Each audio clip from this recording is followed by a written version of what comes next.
ذاکر اہل بیت برادر وقار جناب قلب عباس سلوی صاحب تشریف لے آئے. ہم خطا کار صحیح، ہمارا امام پاک ہے. سفارش کرنی ہے امام نے، جسے سفارش کرنی وہ ٹھیک ہونا چاہیے. بڑی سادہ باتیں، بڑی سادہ گفتگو. موٹر سائیکل کے کاغذ پورے نہ ہوں، پولیس والے بچے کو روکیں، پولیس والے بچے کو حوالات میں بند کر دیں. تو گھر کا بزرگ تھانے اسے لے کے جاتا ہے جس کی تھانے میں چلتی ہے. وہ کہتا ہے بچے سے ہو غلطی گئی ہے، اب سفارش چاہیے. سفارش وہ ڈھونڈتا ہے جو اتنا معزز ہو، اتنا قابل عزت ہو کہ اس کی بات مانی جا سکے. ایسا کبھی بھی نہیں ہوا کہ چھوٹے کیس میں کوئی اندر ہو اور بندہ کسی اشتہاری کو سفارشی لے جائے. ایسا ہوا ہے کبھی؟ اگر ایسا کوئی کر بھی دے تو جو لے کے گیا، جس کو لے کے گیا، جس کو چھڑوانے گیا، تو اس کا مطلب ہے کہ ایک غلط سفارش نے 3 بندے مروا دی. اللہ نے اتنی عقل دی ہے کہ تھانے میں اللہ کی عدالت میں، توجہ میری طرف رکھیے، میں انتہائی سنجیدہ گفتگو آپ سے کر رہا ہوں. اللہ نے اتنی عقل دی ہے کہ آپ نے تھانے اسے لے کے جانا جس کی تھانے میں چلتی ہے. اللہ کی عدالت میں اسے لے کے جا جس کی اللہ کی عدالت میں چلتی ہے. وحد گھر تیرے نبی کا گھر ایسا ہے جسے اللہ نے شفاعت کا تاج پہنایا. فرشتے گنہگار کو پکڑ کے جہنم لے کے جا رہے ہوں، یہ ہاتھ چھڑوا کے لا سکتے، چھوڑ ہمارا ہے. سفارش صرف انہی کی چلتی ہے. جس نے ان کی سفارش دیکھنی ہو، انہوں نے ایک رات میں حر کو علیہ السلام کر دیا تھا. امام بہتر ہونا چاہیے، امام اچھا ہونا چاہیے، امام ایسا ہونا چاہیے جس کی وجہ سے ماننے والا بھی کامیاب ہو سکے. اس لیے خدا نے ایک سوال قبر میں رکھا ہے، ایک قیامت میں رکھا ہے. چند سوال فرشتوں نے قبر میں پوچھنے، کچھ قیامت والے دن پوچھنے. اعمال جتنے بھی ہیں ان کے سوال قیامت کو ہونے، نماز، روزہ، حج، زکوٰۃ، یہ سارے سوال قیامت میں. قبر میں ایک بھی عمل کا ثواب نہیں ہونا، کوئی عمل کا سوال نہیں ہوگا. تیری نمازیں کتنی تھی، تیرے حج کتنے تھے، تو نے روزے کتنے رکھے. قبر میں پوچھا جائے گا عقیدہ، من ربوں کا، تیرا رب کون ہے، من نبیوں کا، تیرا نبی کون ہے، من کتابوں کا، تیری کتاب کیا ہے، من قبلتوں کا، تیرا قبلہ کیا ہے، من اماموں کا، تیرا امام کون ہے. اگر تو قبر میں امام والا جواب ٹھیک ہوا تو پھر قیامت والے دن نمازیں دیکھی جانی ہیں.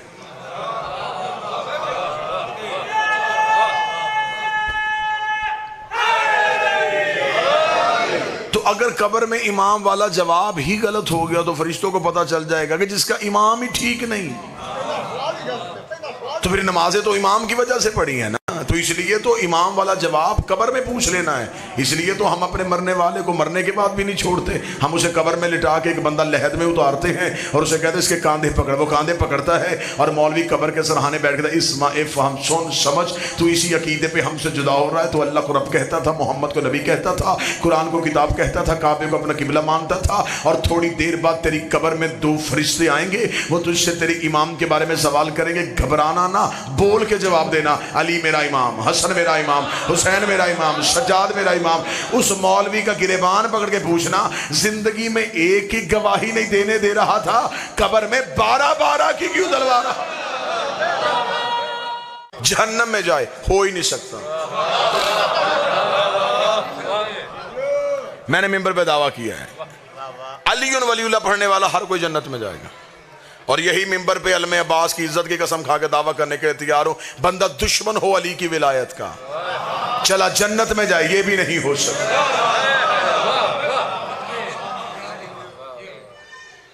ہاں آگے علی ولی اللہ کی وجہ سے جنت مل جائے گی. آگے پھر جنت کے درجے ہیں. جنت بھی ایک نہیں ہے، جنت کے درجے ہیں. 7 جنتیں ہیں معصوم کہتے ہیں. معصوم فرماتے 7 جہنمیں ہیں. اللہ نے جنتیں بھی 7 رکھی ہیں، دوزخیں بھی 7 رکھی. معصوم فرماتے جو سب سے اعلیٰ جنت ہے نا اسے خلد بری کہتے ہیں. یہ جناب سیدہ نے مخصوص کی ہوئی ہے۔ سائل نے ہاتھ باندھ کے پوچھا تھا مولا اس جنت میں جانے کے لیے کیا چاہیے؟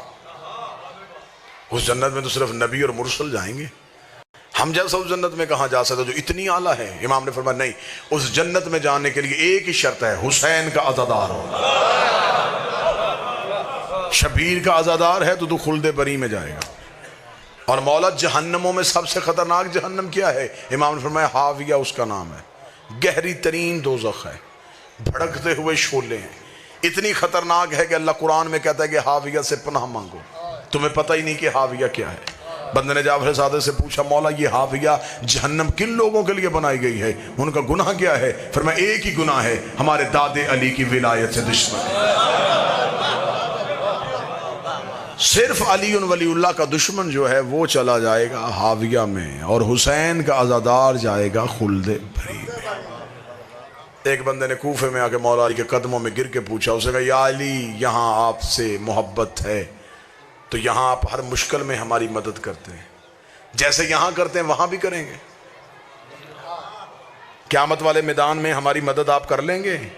وہاں تو کوئی کسی کو نہیں پہچانے گا۔ جو علی نے جواب دیا جواب سننا، علی مسکرا کے فرماتے جہاں اعمال تلنے ہیں وہاں علی تمہارا انتظار کرے گا۔ تم میرا انتظار نہیں کرو گے، تم میرا انتظار نہیں کرو گے، میں تمہارا انتظار کروں گا۔ اس نے کہا مولا اگر وہاں تک پہنچ گئے تو وہاں اتنا رش، نفسا نفسی کا عالم، پیاس سے زبان حلق سے باہر، اولاد بچوں کو نہیں پہچانے گی، بچے ماں باپ کو نہیں پہچانیں گے، اتنے نفسا نفسی کے عالم میں اگر ہم وہاں پہنچ بھی گئے تو یا علی کوئی نشانی بتائیے، آپ تخت پہ ہوں گے، آپ تاج پہنے ہوں گے، آپ پردے کے پیچھے ہوں گے، آپ دائیں کھڑے ہوں گے، آپ بائیں کھڑے ہوں گے، کوئی نشانی بتائیں جہاں ہم پہنچے اور وہاں سامنے آپ بیٹھے ہوں۔ علی مسکرائے، مسکرا کے فرماتے ہیں ڈھونڈنے کی ضرورت ہی نہیں پڑے گی، انا صاحب المیزان، ترازو ہی علی کے ہاتھ میں ہوگا، تول ہی علی رہا ہوگا۔ اسے کہا یا علی اگر آپ تول رہے ہوں گے تو اگر ہمارے گناہ زیادہ ہو گئے تو آپ عدل دیکھیں گے یا ہماری محبت دیکھیں گے؟ علی فرماتے وہاں تک پہنچانا، رہ گئی تمہارے اعمال کی کچی کمی، اسے ہم ایسے پوری کر دیں گے جب فرشتے ایک پلڑے میں گناہ رکھیں گے دوسرے میں نیکیاں رکھیں گے، اگر گناہوں کا پلڑا وزنی ہو گیا تو ہم فرشتوں سے کہہ دیں گے ایک پلڑے میں اس کے گناہ رکھو دوسرے میں ہماری ولا رکھو، ایک میں گناہ رکھو دوسرے میں ولا رکھو، پھر ہم دیکھیں گے تمہیں تمہارے گناہ جہنم میں لے کے جاتے ہیں یا ہماری ولایت تمہیں جنت میں لے کے۔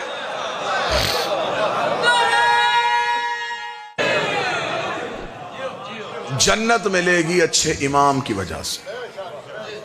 دنیا میں تمہارا کام امام بنانا نہیں، امام ماننا ہے۔ مذہب اہل بیت میں 12 ہیں، 12 کے 12 طیب، 12 کے 12 طاہر، 12 کے 12 سید، 12 کے 12 پاک، 12 نبی کی اولاد، 12 کے 12 وارث قرآن۔ جو پہلے نے حلال کیا وہ 12ویں تک حلال، جو پہلے نے حرام کیا وہ 12ویں تک حرام۔ 12 کے مقابلے میں دنیا نے جتنے مانے غیر سید، نہ اولاد رسول، ایک نے حلال کیا دوسرے نے حرام کہہ دیا، ایک نے واجب کہا دوسرے نے مستحب کہہ دیا۔ یہاں 12 کے قول فعل میں کوئی تضاد نہیں آیا۔ ہمیں فخر ہے دنیا کے پاس جتنے امام ہیں وہ میرے امام کے نوکر ہیں۔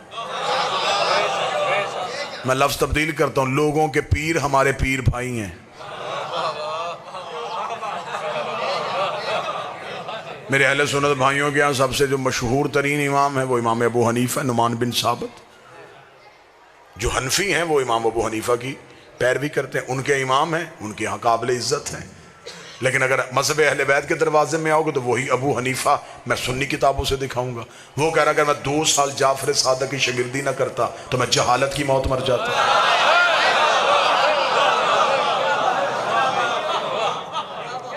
ادھر امام ہے ادھر نوکر ہے۔ آؤ دوسرے امام کی طرف چلتے۔ دوسرے امام ہیں ان کے امام شافعی، اس نے تو حد ہی کر دی، اس نے تو انتہائی کر دی، ایسا جملہ کہہ دیا کہ آج تک عقلیں شجدر ہیں۔ امام شافعی نے کہا ماتا شافعی لیسا یدری علی ربہ ام ربہ اللہ، شافعی مر گیا مگر پہچان ہی نہیں سکا علی اللہ ہے یا اللہ علی ہے۔ آئیں ایک امام کا نام لیتے آئیں، یوں انبار لگاؤں میں ان اماموں کے۔ تیسرے امام ہیں ان کے احمد بن حنبل ان کا نام ہے، ان کے ماننے والے حنبلی کہلاتے ہیں۔ امام احمد بن حنبل سے ان کے بیٹے نے پوچھا بابا مجھے رتبوں کے اعتبار سے صحابہ کے نام لکھوا. انہیں 3 صحابہ کا نام لکھوا کے علی کا چھوڑ کے باقی نام لکھوانے شروع کر دی. 13 نام جب ہو گئے تو بیٹے نے کاغذ قلم زمین پہ پھینک دیا. اس نے کہا بابا میں سوچ رہا تھا کہ آپ علی کا نام اب لکھوائیں گے اب لکھوائیں گے اب لکھوائیں گے اب لکھوائیں گے. بابا اتنی دشمنی ہے آپ کے دل میں علی کی, 13 نام گزر گئے آپ نے ابھی تک علی کا نام ہی لکھوایا. احمد بن حنبل نے بیٹے کو جھڑک دے کے کہا شرم کر, تو صحابہ کا پوچھ رہا ہے, علی صحابی نہیں, علی محمد کا بھائی ہے.